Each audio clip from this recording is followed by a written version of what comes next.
Hi everybody, in this video we are going to discuss about the new chapter entitled as Human Health and Diseases. Human Health and Disease. This is the new chapter which we are going to study in this video. So in the first video we are going to go for only the introductory part. We are going to discuss only the introductory part based on this human health and disease. So here human health and disease means the disease that are caused by various types of microorganisms that we are going to discuss in this chapter. So there are many organisms which will cause disease, but very important point is that please remember, even though we say that there are many organisms that are there which will be causing the disease, but one thing we should remember, that all the microorganisms do not cause or affect the disease to the humans. They will not cause disease to the humans. So what do you mean by that? All the microorganisms are not harmful to the human beings. They are not harmful to the human beings. And please remember, when we talk about the microorganisms and the disease that are causing by those microorganisms, we should remember microorganisms are always species specific. Microorganisms are always species specific, means there will be certain microorganisms that will be targeting a particular species and they can only cause the disease only to that particular species or to that organism. So that is very important. Please remember, disease causing microorganisms are species specific. So here, now if you are seeing here, 1/3 of animal species, okay, 1/3 of animal species are estimated to be parasites. 1/3 of animal species are estimated to be parasites, and among them more than 130 types, okay, more than 130 types of parasites invade humans. When we are saying 1/3 of animal species are estimated to be parasites, from them more than how many? 130 types of parasites invade humans. And most of the common diseases are malaria, polio, amoebiasis, dengue, filariasis and teniasis are more common in tropical countries. So here are few diseases that are highlighted, that which are very popular, very common in tropical countries, such as what? Malaria, polio, amoebiasis, dengue, filariasis, teniasis, and these are very common in what? The tropical countries. And please remember, when we say that there are many diseases that are causing harm to the human beings, humans in their research, they are trying their best to eradicate some of the dangerous diseases. And the first and the foremost disease that is being completely eradicated is the smallpox. So here, smallpox is the disease which is completely eradicated, and now at present we are not seeing anybody suffering with what? The smallpox. And the last person that is being identified, suffering with the smallpoxes in the world is in a region called as Somalia. Situated in Africa. It is a region, okay? Somalia is a region which is present in Africa. In that, they identified the last case suffering with what? The smallpox. In the year 1977. And at the same time, we also should remember another point regarding the smallpox is in India. The last case that is observed, okay? The last case that is observed in India is, there is one lady named as Saiban Bibi, okay? Saiban Bibi. She is the last lady who suffered with smallpox in India. This is the last case that which is identified in India suffering with smallpox. And from later on, there is no one who suffered with the smallpox in India. And this is the last case which is observed in the year 24/5/1975. 24/5/1975. On this day, she is the last lady who suffered with smallpox. This is, now we have to remember, if the question is asked, name the disease which is completely eradicated, it is the smallpox. And not only smallpox, there is another disease called as what? Plague. Plague is also eradicated completely. Plague is also eradicated completely from the earth, okay, from the world.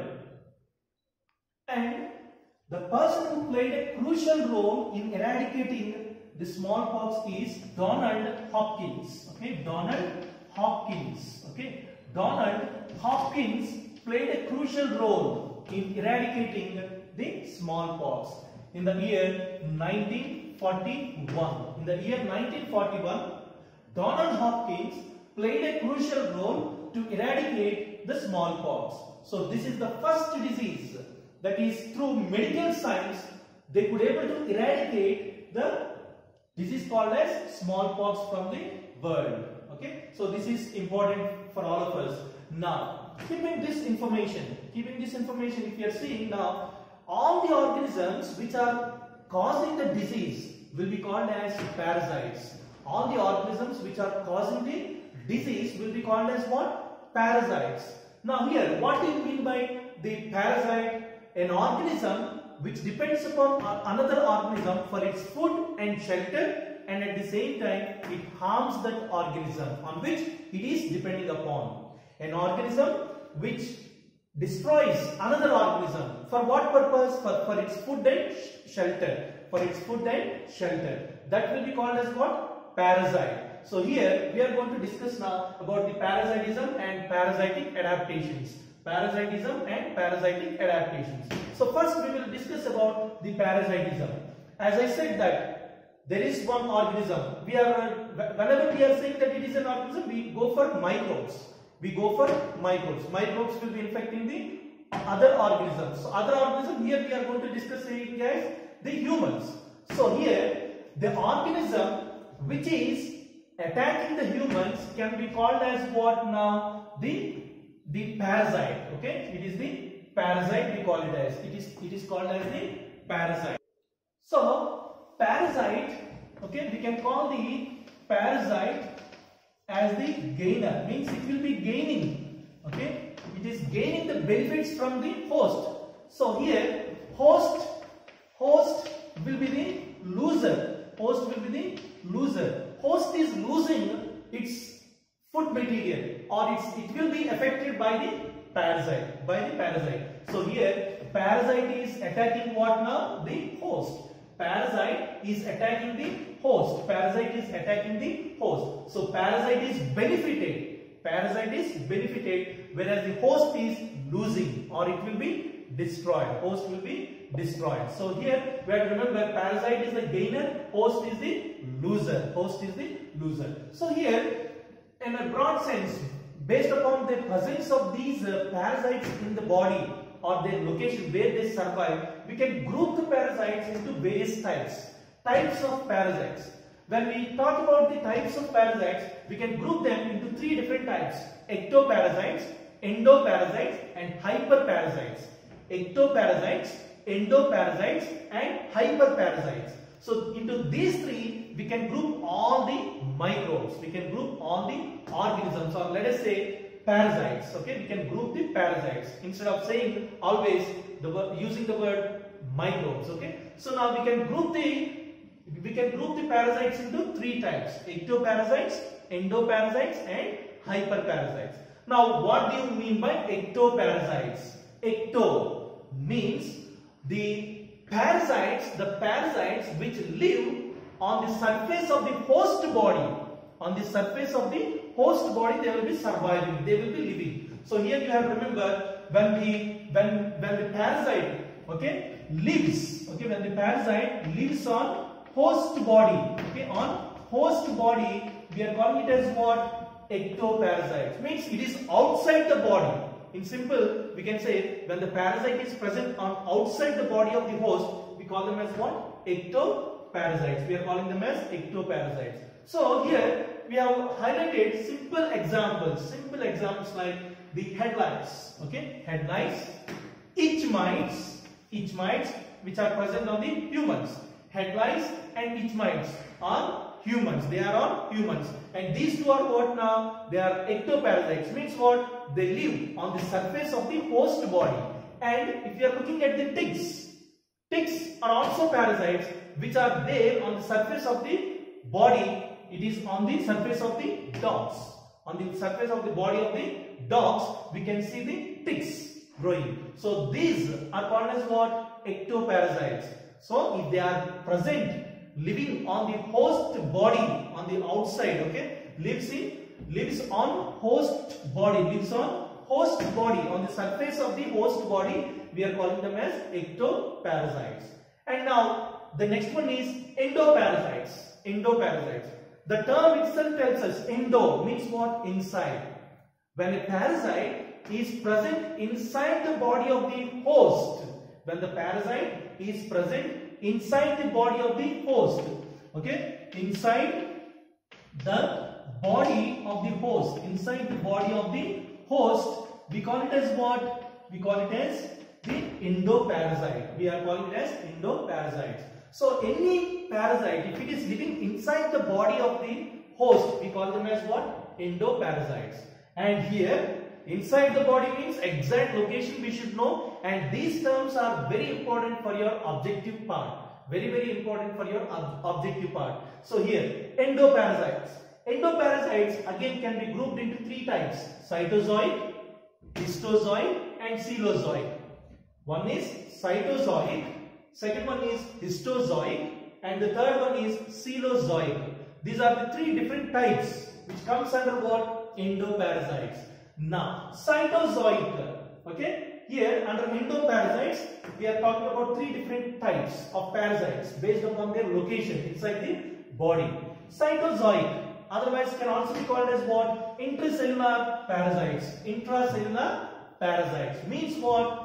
They are present inside the cells of the body. Means if this is this cell, okay, if this is the cell, now inside the cell you will be seeing what now? The parasite. You will be seeing the parasite. So when a parasite is present inside the cell, okay, when a parasite is present inside the cell, so let us say that this is what now? The parasite. So when a parasite is present inside the cell, we call them as what? Cytozoic. Intracellular parasites. Intracellular parasites. So you have to remember this term, a very important term, very important term called as cytozoic.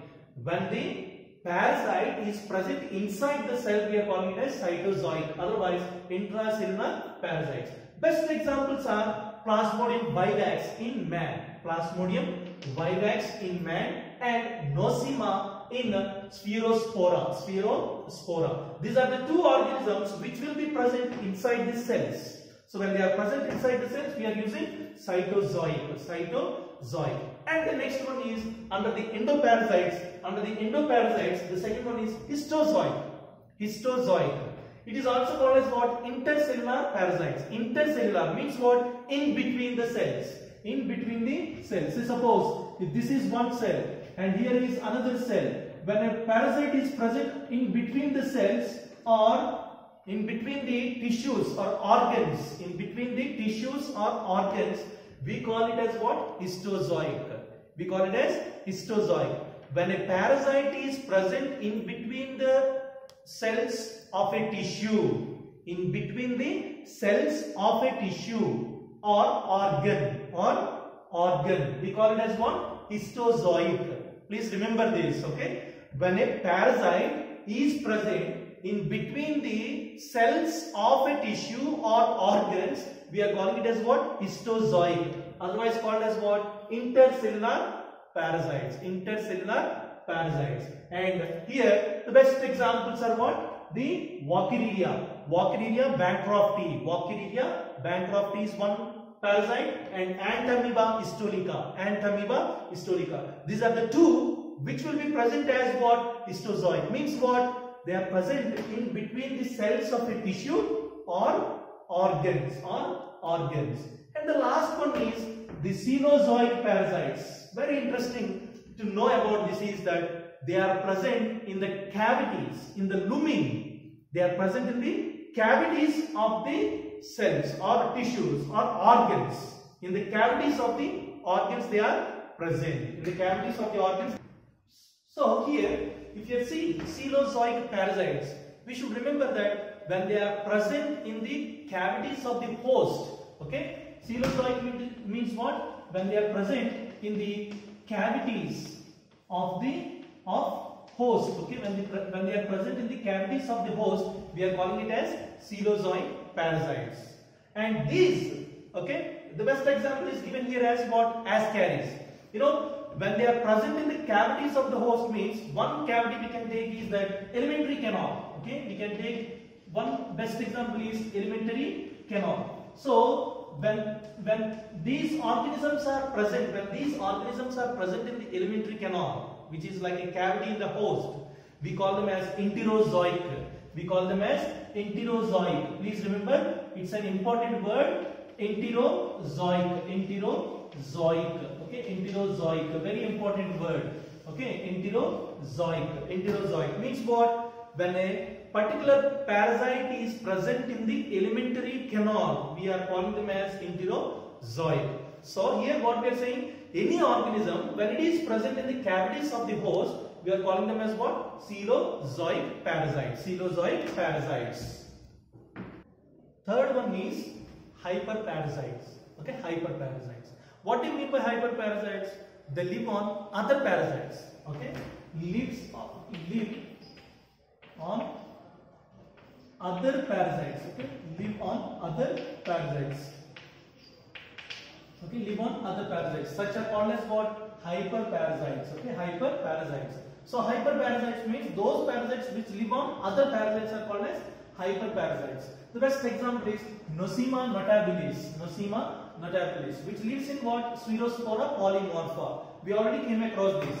Nosema notabilis lives in Spherospora polymorpha, and Spherospora polymorpha which lives in urinary bladder of toadfish. Spherospora itself is a parasite on toadfish, but on this Spherospora what is there? Nosema. So such parasites are called as what? Hyperparasites. Okay, live on other parasites. Okay, such are called as hyperparasites. And both these two, please remember, the Nosema notabilis and Spherospora polymorpha, these two are cnidosporans.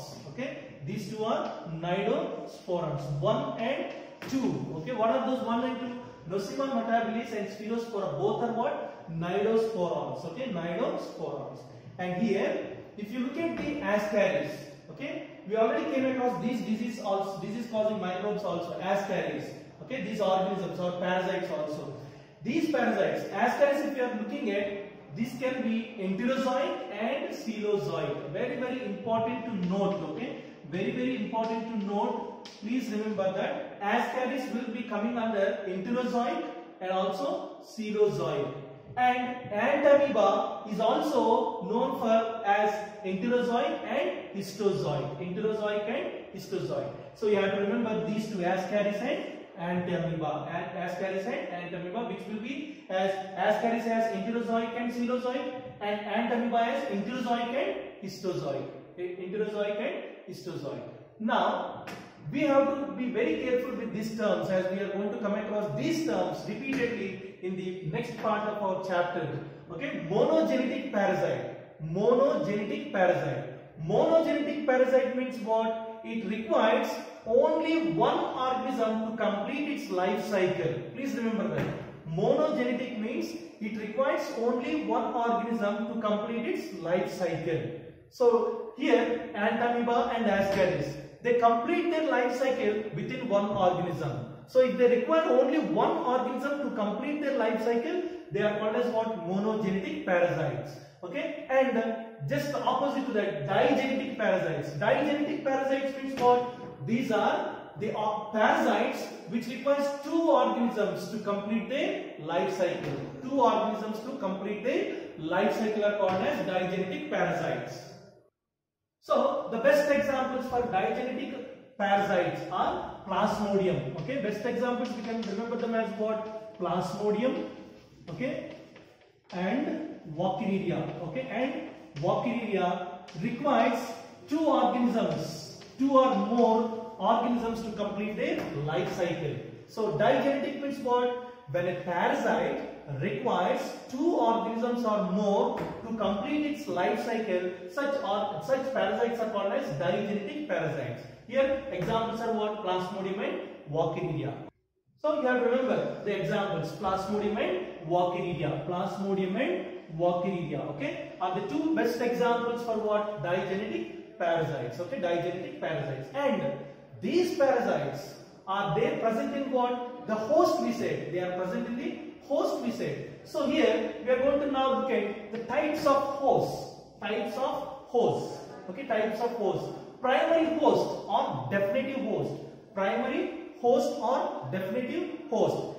This primary host or definitive host harbors the mature or parasites. Okay, mature parasites. Okay, or the adult parasites. Okay, it will harbor the adult parasites. It will harbor means it will be having the adult parasites present in that. So such are called as what? Primary host. So primary host is an organism in which the parasite is in adult stage. The parasite is in adult stage and which will be undergoing the sexual reproduction. Which will be undergoing sexual reproduction. Which will be undergoing sexual reproduction. That is important. Okay, sexual reproduction it will be undergoing. They undergo sexual reproduction, and the best examples are what? In man, Walkeridia. In man, Walkeridia, and in female Anopheles, that is the Plasmodium. Okay, Walkeridia in man and Plasmodium that is present in the female Anopheles mosquito. Female Anopheles mosquito. Okay, so here what we have to remember when we say that it is the primary host or definitive host, it will be harboring. It will be having the mature adult or parasites, mature or adult parasites, and they will be undergoing what? Sexual reproduction. Okay, so Walkeridia will be undergoing sexual reproduction in man. That's what is the meaning. Okay, Plasmodium will be undergoing sexual reproduction in the female Anopheles mosquito. That's the meaning. And the next one is secondary host. Secondary host, or it is called as intermediate host.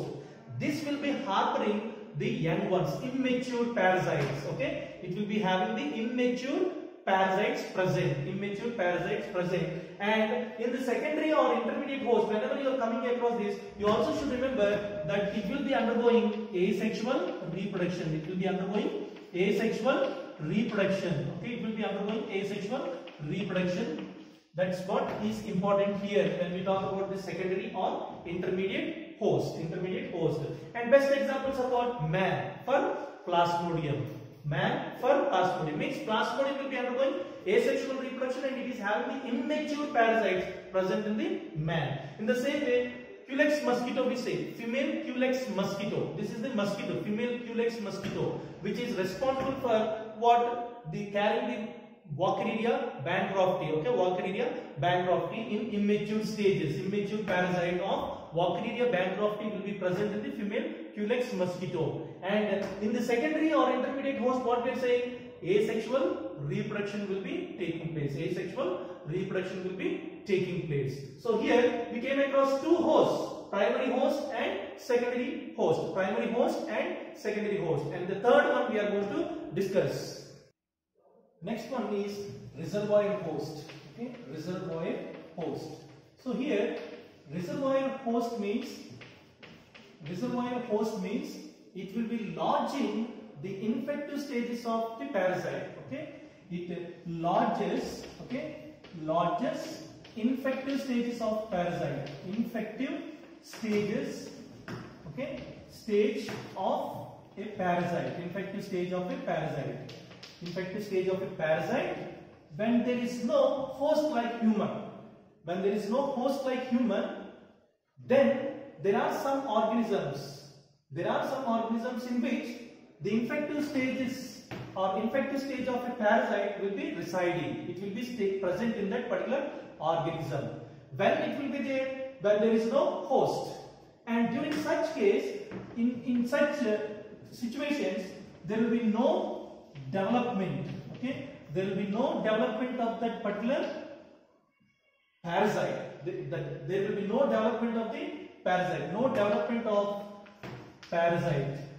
And do not cause what? Disease. Do not cause the disease in which it is present. Okay, do not cause the disease in which organism it is present. It will not cause the disease to that organism. So here reservoir host, if you are seeing, when there is no human available, for a female Anopheles mosquito or for Plasmodium, then what happens is in monkey, in monkey there will be the presence of this Plasmodium. There will be the presence of the Plasmodium organism. Plasmodium. Same case in GNU. In GNU there will be Trypanosoma.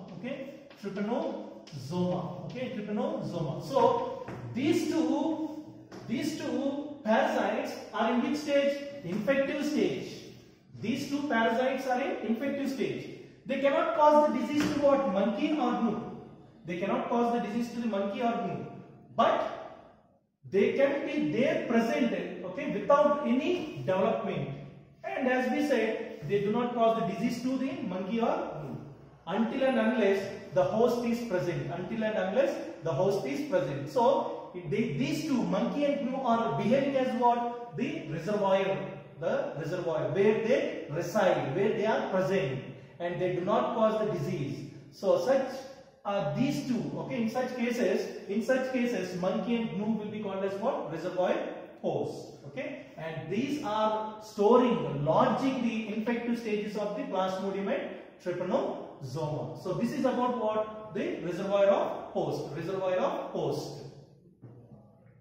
So these are the points we should keep in mind before we move further in this chapter called as human health and disease.